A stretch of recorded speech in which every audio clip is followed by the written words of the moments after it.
si Marvin. Si Marvy, hindi na kasi siya papasok. Ikaw ba yung kaklase niya? Opo.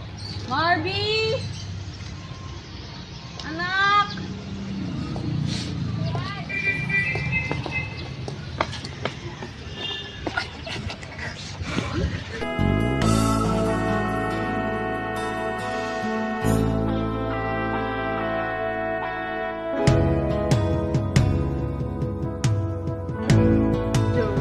Bakit ako? Si Marvin yun.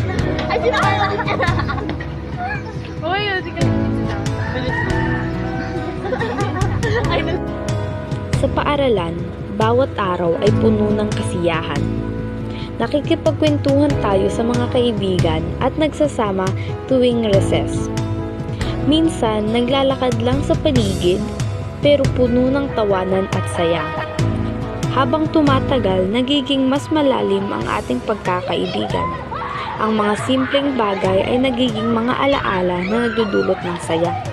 Sa paaralan, natutunan natin kung gaano kahalaga ang mga kaibigan at ang pagtutulungan. Ang mga alaala ay mananatili at magbibigay inspirasyon sa atin sa hinaharap.